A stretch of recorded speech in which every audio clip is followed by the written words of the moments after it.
Hello, जय हिंद, नमस्कार। स्वागत है आपका टीचिंग क्लासेस पे। मैं आपका दोस्त स्वागत करता हूं। जैसा कि हमारे जो साथी हैं या भाई हैं सेकेंड सेमेस्टर वाले, वो लोग इस समय पूरी तरह से लगे हुए हैं क्योंकि उनके एग्ज़ाम डेट आ गई और उनको एक्सपेक्ट नहीं था कि उनकी एग्ज़ाम डेट इतनी जल्दी आ जाएगी। क्योंकि जो यूट्यूब चैनल है जिनको अपना धंधा करना है वो आपको कहानी बता रहे थे कि मार्च में पेपर होगा, अप्रैल में पेपर होगा, लेकिन हमने आपको दो वीडियो दी थी एग्जाम से रिलेटेड। दोनों वीडियो में आप चेक कर सकते हैं। हमने आपसे कहा था या तो आपका एग्जाम सेकंड वीक में होगा या तो 25 फरवरी से स्टार्ट हो जाएगा। आपका एग्जाम सेकंड वीक में है, 25 फरवरी तक आपके एग्जाम खत्म हो जाएंगे।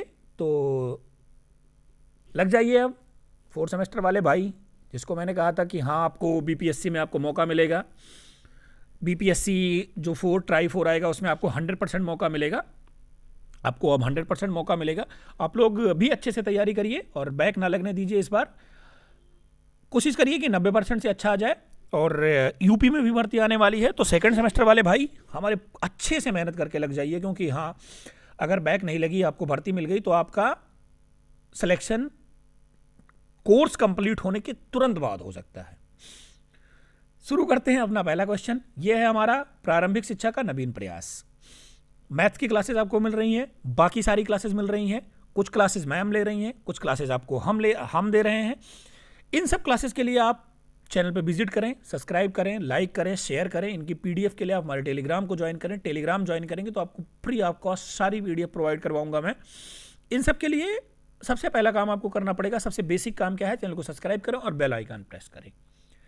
शुरू करते हैं पहला क्वेश्चन। समय बर्बाद नहीं करूंगा, कोशिश करूंगा कि एक ही वीडियो में सब खत्म कर दूं। अगर एक वीडियो में नहीं खत्म हुआ, 2 वीडियो में सारे बहुविकल्पीय प्रश्न खत्म कर दूंगा। आप फर्स्ट सेमेस्टर का पेपर दिए होंगे, आपको पता होगा कि कितना प्रीवियस ईयर क्वेश्चन मैच करता है या कितना प्रीवियस ईयर क्वेश्चन रिपीट करता है उसी लैंग्वेज में या फिर थोड़ी मोड़ी लैंग्वेज चेंज करके। तो 15 क्वेश्चन आएगा बहुविकल्पीय। 15 में से 12-10 बहुविकल्पीय आराम से हो जाते हैं प्रीवियस ईयर पढ़ने के बाद। 1 महीने है, जो आप आज तक कुछ नहीं पढ़ा है वो 1 महीने अगर मेहनत से पढ़ लिया, बार बार पढ़ लिया, वीडियो को मल्टीप्लाई बाई 2 करके देख लिया, सुन लिया 3-4 बार, तो उसका काम हो जाएगा। हम यही चाहेंगे कि आप वीडियो को बार बार सुने, मल्टीप्लाई बाई 2 करके सुने। अगर आपके पास समय नहीं है, ईयरफोन लगाएं, जो भी काम कर रहे हैं करते समय मल्टीप्लाई बाई 2 लगा लें और सुनते चले जाएं। और फिलहाल इस समय 15 या 20 दिन के लिए आप सारे काम को पोस्टपोन कर दें, बाद में करिएगा, क्योंकि एग्जाम है और बैक लग जाएगी तो दिक्कत हो जाएगी। इसके लिए आप लोग लगातार मेहनत करिए। और 15 से 20 दिन मैं कह रहा हूं कि आप पूरे सेमेस्टर पढ़ाई मत करिए। इधर 20-25 दिन मेहनत करके, जो भी अच्छे लड़के हैं उनकी बात कर रहा हूं, जो अच्छे लड़के हैं उनकी, वो अपना परसेंटेज बढ़िया बना सकते हैं। जो हमारे साथ ही लगातार मेहनत कर रहे हैं उनके तो कोई काट ही नहीं है, वो 95% प्लस ही चलेंगे। ठीक है, मैथ्स में आपको दिक्कत आ रही थी, मैंने मैथ्स की क्लास शुरू कर दी है बिल्कुल बेसिक से। किसी की फर्जी क्लास या कोर्स लेने की ज़रूरत नहीं है। कोई 99, कोई 299, 240, 99, इन सब की कोई ज़रूरत नहीं है। आप हमसे जुड़े, हम आपको फ्री ऑफ कॉस्ट बहुत अच्छी कंटेंट और बहुत अच्छा क्लास देंगे। शुरू करते हैं अपना प्रारंभिक शिक्षा का नवीन प्रयास। क्या है पहला क्वेश्चन? पहला क्वेश्चन हमारा है कि कलकत्ता मदरसे की स्थापना, कलकत्ता मदरसे की स्थापना किसने की थी? तो कलकत्ता मदरसे की स्थापना कब हुई थी? तो इसकी स्थापना हुई थी 1781 में हुई थी। कब हुई थी? इसकी स्थापना 1781 में हुई थी। 1781 में भारत का गवर्नर जनरल कौन था? तो भारत का गवर्नर जनरल वारिंग हेस्टिंग था। कौन था? वारिंग हेस्टिंग ने। इसकी स्थापना किसने की थी? वारिंग हेस्टिंग ने की थी। अगर ये क्वेश्चन आपके अतिलघु उत्तरीय में आ गया कि कलकत्ता मदरसे की स्थापना किसने की थी, तो हम वहां क्या लिखेंगे? कलकत्ता मदरसे की स्थापना वारिंग हेस्टिंग ने 1781 में की थी। क्या की थी? 1781 में की थी। अगला क्वेश्चन हमारे पास है कि राष्ट्रीय शिक्षा आयोग भी कहते हैं। तो राष्ट्रीय शिक्षा आयोग किसे कहते हैं? राष्ट्रीय शिक्षा आयोग कोठारी आयोग को कहते हैं। किसको कहते हैं? कोठारी आयोग को कहते हैं। कोठारी आयोग जो था वो कब आया था? तो जो कोठारी आयोग आया था हमारे उसमें, ये 1964 से लेके 1966 के तक था। क्या? 1964 से लेके 1966 के बीच आया था। इसको क्या कहते हैं? कोठारी आयोग कहते हैं। क्या कहते हैं? कोठारी आयोग कहते हैं। अगला क्वेश्चन हमारे पास है, आइए देखते हैं।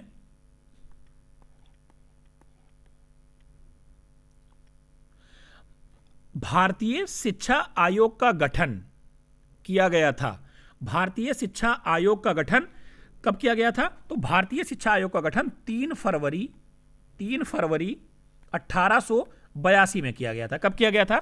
3 फरवरी 1882 में भारतीय शिक्षा आयोग का गठन किया गया था। 3 फरवरी 1882, एग्जैक्ट डेट याद रखिए। वैसे आपको 1882 लगाना है, लेकिन अगर अतिलघुत्तरीय या लघुत्तरीय में मिल गया तो आप ऐसे लिखेंगे तो ज़्यादा अच्छा इंपैक्ट पड़ेगा और आपको नंबर पूरे मिलेंगे। 3 फरवरी 1882 हम आपको एग्जैक्ट दे रहे हैं, ठीक है। अगला क्वेश्चन हमारा है कि गोखले विधेयक प्रस्तुत किया गया था। गोखले विधेयक कब प्रस्तुत किया गया था? तो गोखले विधेयक, पहली बात तो आप याद रखिए, गोखले विधेयक 1911 में प्रस्तुत किया गया था। 2 डेट हैं आपके पास, 16 मार्च और 20 मार्च। 1912 पहले ही गलत हो गया, और 1919 ये भी गलत हो गया। प्रस्तुत कब किया गया था? 1911 में। किस डेट को प्रस्तुत किया गया था? 16 मार्च को प्रस्तुत किया गया था। कब प्रस्तुत किया गया था? 16 मार्च 1911 को गोखले विधेयक प्रस्तुत किया गया था। क्या प्रस्तुत किया गया था? गोखले विधेयक प्रस्तुत किया गया था। जो शिक्षा आयोग है, अगला क्वेश्चन क्या है? शिक्षा आयोग, अभी हमने आपको बताया 1964 से 1966 था। इसके अध्यक्ष कौन थे? DS कोठारी, क्योंकि इसी को कोठारी आयोग भी कहा गया था। 1964 से 1966 इसके अध्यक्ष कौन थे? DS कोठारी, कोठारी आयोग इसको कहा गया, ठीक है। अगला क्वेश्चन हमारा है, पाच्य पाश्चात्य विवाद का जन्म हुआ। पाच्य पाश्चात्य विवाद का जन्म कब हुआ? तो पाच्य पाश्चात्य विवाद का जन्म जब 1813 का अज्ञात पत्र या फिर इंग्लैंड का जो घोषणा पत्र या अज्ञात पत्र भारत के प्रति आता था, उससे हो गया था। पाच्य पाश्चात्य विवाद का जन्म हो गया था, ठीक है।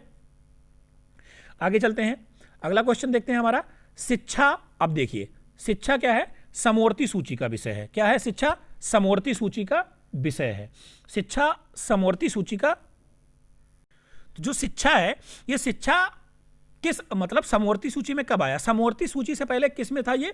तो समवर्ती सूची से पहले ये राज्य सूची में था। किस में था?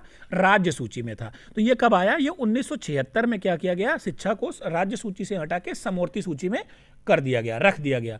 तो इसका ऑप्शन, अगर ये क्वेश्चन थोड़ा सा घुमाएगा, शिक्षा समवर्ती सूची से पहले किस में था, सन ना देके आपको दे देगा राज्य सूची, संघ सूची या समवर्ती सूची, तो हम क्या मारेंगे? राज्य सूची का विषय था, ठीक है।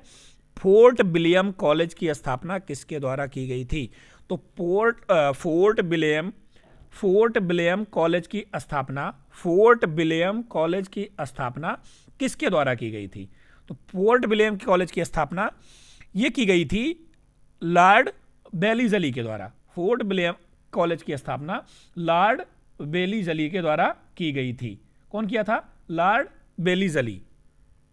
लॉर्ड वेलीजली के द्वारा की गई थी। किसके द्वारा की गई थी?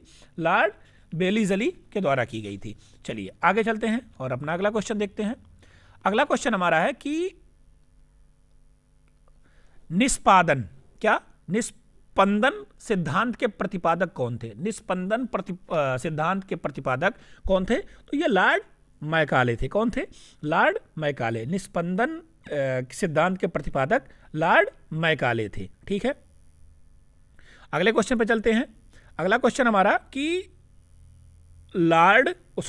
ऑपरेशन ब्लैक बोर्ड क्या है? ऑपरेशन ब्लैक बोर्ड का आरंभ कब हुआ? तो ऑपरेशन ब्लैक बोर्ड का आरंभ 87 और 88 में हुआ था। 1987 से लेकर 1988 के मध्य हुआ था। कौन सा? ऑपरेशन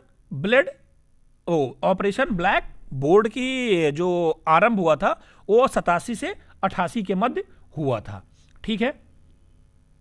आगे चलते हैं और अगला क्वेश्चन देखते हैं अपना, शिक्षा में छनाई का सिद्धांत लागू किस वर्ग के बच्चों पर होता है?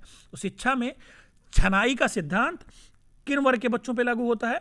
तो ये उच्च वर्ग के बच्चों पर लागू होता है। किस पर लागू होता है? उच्च वर्ग की शिक्षा हेतु लागू होता है। छनाई का सिद्धांत उच्च वर्ग की शिक्षा हेतु लागू होता है। छनाई का सिद्धांत उच्च वर्ग की शिक्षा हेतु लागू होता है। अगला क्वेश्चन है कि निःशुल्क एवं अनिवार्य बाल शिक्षा अधिकार अधिनियम कब पारित हुआ? निःशुल्क एवं बाल शिक्षा अधिकार अधिनियम कब पारित हुआ? तो निःशुल्क एवं बाल शिक्षा अधिकार 2009 में शुरू हुआ, पारित पहले हुआ था, लेकिन लागू कब हुआ? ये 2009 से लागू हुआ। इसी को हम RTE 2009 भी बोलते हैं, ठीक है। अगला क्वेश्चन हमारा, कस्तूरबा गांधी विद्यालय योजना का संबंध किस वर्ग के बच्चों से है? तो जो कस्तूरबा गांधी विद्यालय है ये प्राथमिक बालिकाओं से संबंधित है। आपके आसपास कस्तूरबा बालिका विद्यालय जरूर होगा। तो ये किससे है? ये प्राथमिक बालिका शिक्षा क्षेत्र से है। ठीक है। भारतीय विश्वविद्यालय अधिनियम किस वर्ष पारित किया गया? तो जो भारतीय विश्वविद्यालय अधिनियम था ये 1904 में पारित किया गया था। कब पारित किया गया था? 1904 में। 1905 में क्या हुआ था? बंगाल विभाजन हुआ था। कुछ चीजें आप ऐसे ही नोट करके रखिए। 1905 में क्या हुआ था? बंगाल विभाजन हुआ था। ठीक है। अगला क्वेश्चन है, कलकत्ता एवं बंबई विश्वविद्यालय की स्थापना का आदर्श किसे माना जाता है? तो जो कलकत्ता और मुंबई विश्वविद्यालय हुआ इसका आदर्श किसे माना गया? तो इसका आदर्श ये लंदन जो विश्वविद्यालय था उसके तर्ज पे किया गया, मतलब उसी को ध्यान में रखते हुए वही सुख सुविधाएं देने के लिए इसको किया गया था। अगला क्वेश्चन हमारा है कि राज्य में 6 वर्ष से 14 वर्ष के बच्चों के लिए निःशुल्क एवं अनिवार्य शिक्षा अधिनियम मतलब किस आर्टिकल के अंदर आता है?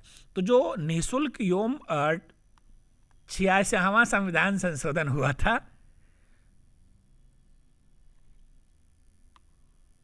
इसको 86वां संविधान संशोधन के द्वारा निजता का अधिकार भी माना गया। किसका अधिकार माना गया? निजता का अधिकार भी माना गया। ठीक है। 6 वर्ष से 14 वर्ष के बच्चों के लिए निःशुल्क शिक्षा किस है? आर्टिकल 21 का ए। ठीक है। प्राथमिक स्तर का मातृभाषा में शिक्षा उपलब्ध कराने का दायित्व तो राज्य सरकार को किस अनुच्छेद के तहत है? अभी हमने ऊपर पढ़ा 6 वर्ष से 14 वर्ष के लिए। ठीक है। 6 वर्ष से 14 वर्ष तक बच्चों को लिए राज्य क्या करेगा? निःशुल्क शिक्षा निःशुल्क शिक्षा तो प्रदान करेगा, लेकिन जो मातृभाषा में शिक्षा है, भाषा किसमें है? भाषा आर्टिकल 350 में है। भाषा आर्टिकल 350 में, इसमें 6 से 14 वर्ष के लिए निःशुल्क शिक्षा है और भाषा से संबंधित किसमें है? 350 में है। अगला क्वेश्चन है, बाल अधिकार का प्रस्ताव पारित किया गया। तो जो बाल अधिकार है इसका प्रस्ताव किसके द्वारा पारित किया गया? जो बाल अधिकार है ये यूएन के द्वारा पारित किया गया। किसके द्वारा पारित किया गया? यूएन के द्वारा पारित किया गया। संयुक्त राष्ट्र संघ के द्वारा, यूनाइटेड नेशन ऑर्गेनाइजेशन के द्वारा। भारतीय संविधान में शिक्षा विषय है। शिक्षा किसका विषय है? सबसे ऊपर क्वेश्चन हम लोगों ने पढ़ा, ये समवर्ती सूची का विषय है। किस सूची का विषय है? समवर्ती सूची का विषय है। कब जोड़ा गया? 1976 के बाद। इसके पहले क्या था? राज्य सूची का विषय था। वुड का घोषणा पत्र कब आया? तो वुड का घोषणा पत्र 1854 में आया था। ये मोस्ट इंपॉर्टेंट क्वेश्चन है, स्टार लगा लीजिए। अति लघु उत्तरीय, लघु उत्तरीय हर जगह आपको मिलेगा। वुड का घोषणा पत्र कब आया था? 1854 में आया था। ठीक है। आगे चलते हैं। अगला क्वेश्चन हमारे पास है, 1882 के पहले शिक्षा आयोग की अध्यक्षता किसने की थी? तो 1882 से पहले जो शिक्षा आयोग थी उसकी अध्यक्षता किसने की थी? तो उसकी अध्यक्षता हंटर कमीशन के द्वारा की गई थी। किसके द्वारा की गई थी? हंटर कमीशन के द्वारा की गई थी या हंटर आयोग के द्वारा की गई थी। ठीक है। अध्यापक शिक्षा हेतु नियामक संस्था है। अध्यापक के लिए क्या है? एनसीटीई है। क्या है? एनसीटीई है। ठीक है। अध्यापक के लिए एनसीटीई है। बेसिक शिक्षा अधिनियम पारित हुआ। बेसिक शिक्षा अधिनियम कब पारित हुआ? तो बेसिक शिक्षा अधिनियम 1972 में पारित हुआ। कब पारित हुआ? 1972 में पारित हुआ। ठीक है। आगे चलते हैं। अगला क्वेश्चन क्या है, किस योजना का शुभारंभ 15 अगस्त 1995 में हुआ? तो 15 अगस्त 1995 में किस योजना का शुभारंभ हुआ? तो इसमें पोषण आहार वितरण क्या हुआ? पोषण आहार वितरण, जिसको हम लोग एमडीएम के नाम से भी आगे चल के जाने। ठीक है। ये क्या हुआ? पोषण आहार वितरण। मध्याह्न भोजन योजना का उद्देश्य क्या था? बच्चों का नामांकन में वृद्धि था, विद्यालय को पूरे समय तक रोके जाने था। मतलब ये सभी क्या थे? जो एमडीएम था, मध्याह्न भोजन था, उसका जो लाभ हुआ या बच्चों के प्रति जो भी इसका इफेक्ट पड़ा, क्या हुआ? बच्चों के नामांकन में वृद्धि हो गई, बच्चे पूरा दिन स्कूल में रुकने लगे और जिससे शिक्षा का क्षेत्र थोड़ा आगे बढ़ा। आगे क्वेश्चन क्या है, सभी को शिक्षा उपलब्ध कराने से संबंधित है। सभी को शिक्षा कौन उपलब्ध कराता है? जिला जो ऑपरेशन ब्लैक बोर्ड है ये भी सभी को शिक्षा उपलब्ध कराता है। ऑपरेशन ब्लैक बोर्ड की तरह सभी को शिक्षा दी जाती है। नवोदय विद्यालय क्या है? इसका भी उद्देश्य क्या है? सभी को शिक्षा उपलब्ध कराना। जिला शिक्षा एवं प्रशिक्षण संस्थान जो है ये भी सभी को शिक्षा उपलब्ध कराता है। तो मतलब क्या हो जाएगा? इसका उपरोक्त सभी हो जाएगा। कस्तूरबा गांधी विद्यालय योजना का क्षेत्र क्या था? तो जो कस्तूरबा गांधी विद्यालय का योजना का क्षेत्र था वो क्या था? ये ग्रामीण क्षेत्र में खोला जाता था। क्या खोला जाता था? ग्रामीण क्षेत्र में खोला जाता था। यहाँ पे जो ग्रामीण बालिकाएं थी उनको निःशुल्क शिक्षा दिया जाता था। ठीक। और साथ साथ वहां पे रह के शिक्षा दी जाती थी। बीईपी बीईपी का बीईपी क्या है? तो बीईपी क्या है? बीईपी है बेसिक शिक्षा परियोजना। क्या है? बेसिक शिक्षा परियोजना, basic education policy, basic education policy. अगला क्वेश्चन हमारे पास है कि शिमला सम्मेलन 1901 में आयोजन किया गया था।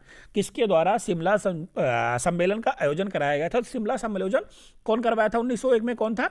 लॉर्ड कर्जन था। कौन था? लॉर्ड कर्जन था। ठीक है, लॉर्ड, कोई लॉर्ड वार्ड नहीं था, कर्जन था।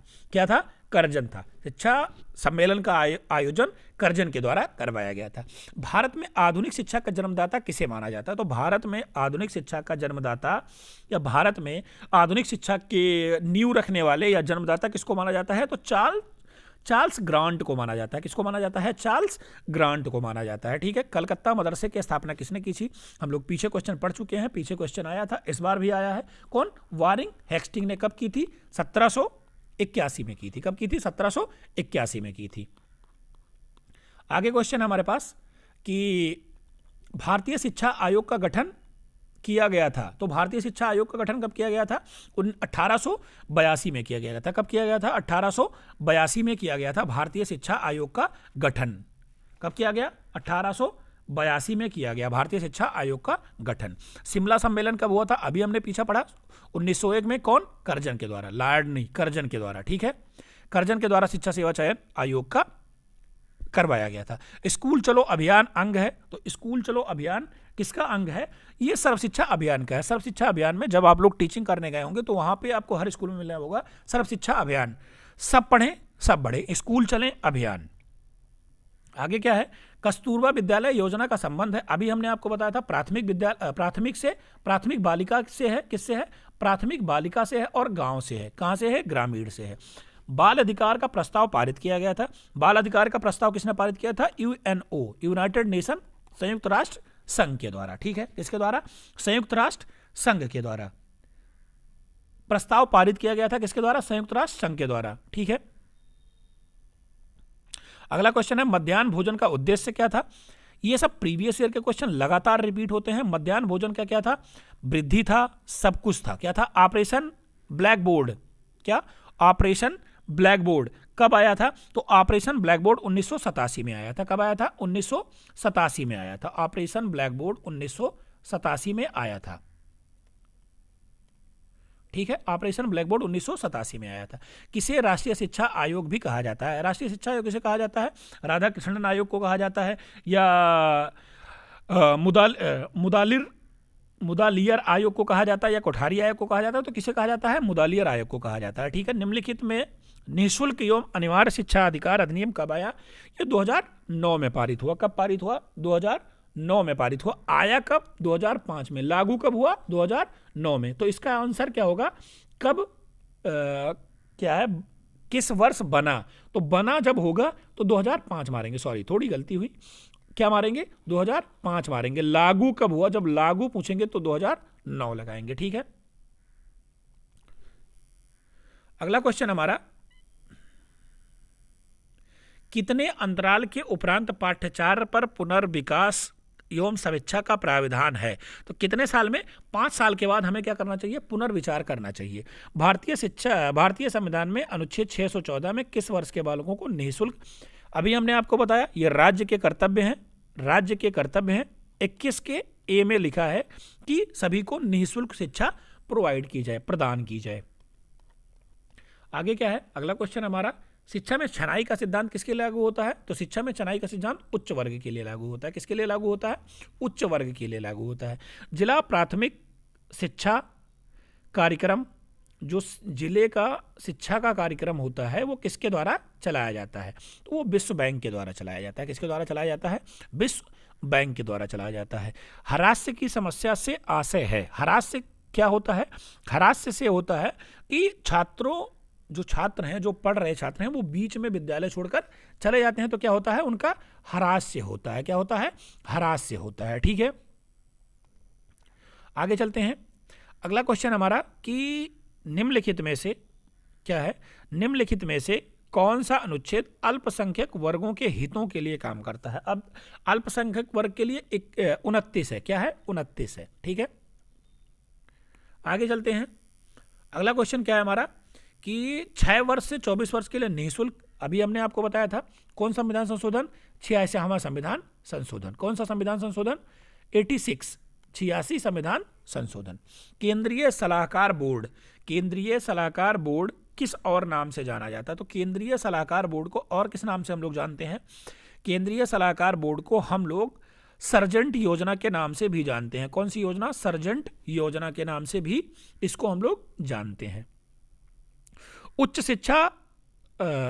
अध्ययन शिक्षा संस्थान कहाँ स्थित है? तो उच्च अध्ययन शिक्षा संस्थान यूपी के प्रयागराज में स्थित है। इसका पुराना नाम इलाहाबाद है। आपको प्रीवियस ईयर पेपर मिलेगा तो उसमें आपको ऑप्शन इलाहाबाद भी मिल सकता है। शिक्षा का अधिकार अधिनियम 2009 लागू हुआ। ये कब लागू हुआ? तो ये जो अधिनियम था ये अप्रैल 2010 में लागू हुआ। कब लागू हुआ? अप्रैल 2010 में लागू हुआ। निम्न आयोगों का सही क्रम बताना है मुझे। सबसे पहले कौन सा आयोग आया? तो सबसे पहले आया वुड डिस्पैच। क्या आया? वुड डिस्पैच, मतलब सी सबसे पहले आया। एक ही में मुझे सी सबसे पहले मिल रहा है तो हम सबसे पहले क्या जरूरत है मुझे ज़्यादा खोजने की? पहले क्या आया? वुड आया, फिर हंटर आया, फिर राधा कृष्णन, फिर कोठारी। ठीक है, कोठारी तो अभी रिसेंट में आया था 64 से 66 में। ठीक है,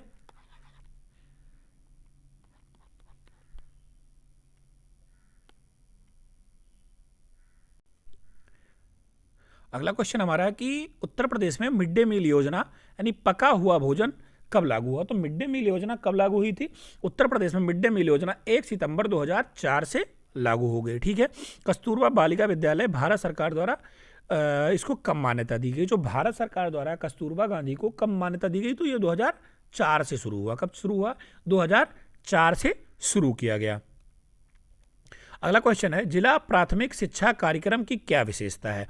जिला प्राथमिक शिक्षा कार्यक्रम की विशेषता है कि वो शिक्षा में सबकी भागीदारी, पहली बात तो शिक्षा में सबकी भागीदारी होनी चाहिए, शिक्षा में बराबरी का बल होना चाहिए, या नए शैक्षिक प्रांगण होने चाहिए, या उपरोक्त सभी होना चाहिए। तो शिक्षा जो जिला प्राथमिक शिक्षा कार्यक्रम है इसमें ये सभी चीज़ें होनी चाहिए। अध्यापक के लिए कौन सी नियामक प्रणाली है? अभी हमने आपको बताई थी NCT है। क्या है? NCT है। राष्ट्रीय पाठ्य चर्चा 2005 में निबंध 2005 में प्रारंभ रविन्द्रनाथ टैगोर के किस निबंध से ली गई थी? जो रविंद्रनाथ टैगोर का निबंध था क्या था?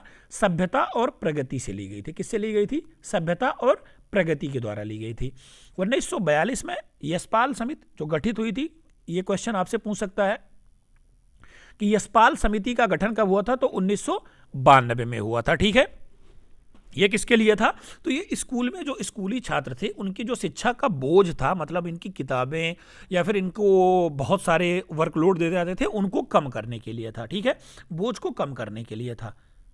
अगला क्वेश्चन है छनाई का सिद्धांत बहुत बार आ चुका है, किसके लिए लागू होता है? किसने दिया है? छनाई का सिद्धांत मैकाले ने दिया था और यह उच्च वर्ग की शिक्षा के लिए लागू होता है। किसके लिए लागू होता है? उच्च वर्ग की शिक्षा के लिए लागू होता है और मैकाले ने दिया था। नवोदय विद्यालय की स्थापना की संतुष्टि पर किसके आयोग के द्वारा की गई थी? जो नवोदय विद्यालय था, जो नई शिक्षा नीति आई 1986 में, उसके द्वारा नवोदय विद्यालय की संस्तुति की गई। ठीक है, उसके द्वारा नवोदय विद्यालय की संस्तुति की गई। जब कोई बालक किसी भी अवस्था में किसी भी अवस्था में प्राथमिक विद्यालय की शिक्षा पूर्ण किए बिना विद्यालय छोड़ के चला जाता है तो वो क्या कहलाता है? जब कोई बालक जो अपनी वो अवस्था है पढ़ाई की उसको छोड़ के चला जाता है, उसको क्या कहते हैं? तो उसको अपव्यय बोलते हैं। क्या बोलते हैं? अपव्यय बोलते हैं। ठीक है, अगला क्वेश्चन, निःशुल्क एवं अनिवार्य शिक्षा संविधान में किसमें प्राविधान है? तो निःशुल्क एवं अनिवार्य शिक्षा का प्राविधान जो संविधान का नीति निर्देशक तत्व है, आर्टिकल 45 में लिखा गया है कि सभी को निःशुल्क एवं अनिवार्य शिक्षा देना सरकार या फिर राज्य सरकार का दायित्व है। ठीक है, अगला क्वेश्चन हमारा है कि निःशुल्क एवं अनिवार्य शिक्षा बाल अधिकार किस वर्ष लागू किया गया था? तो ये किस वर्ष लागू किया गया?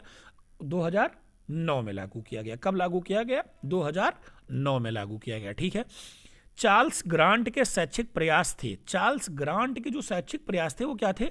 वो दोनों माध्यमों में थे। भारत में हिंदी और इंग्लिश दोनों माध्यम में शिक्षा दी जाए, भारत में विद्यालय की स्थापना की जाए, अंग्रेजी माध्यम से शिक्षा प्रदान की जाए। ये किसका था? चार्ल्स ग्रांट का शैक्षिक प्रयास था। ठीक है, अगला क्वेश्चन हमारा है कि निःशुल्क एवं अनिवार्य शिक्षा के अंतर्गत अध्याय का दायित्व किसे दिया गया? तो निःशुल्क एवं अधिकार शिक्षा का दायित्व किसके दिया जाता है?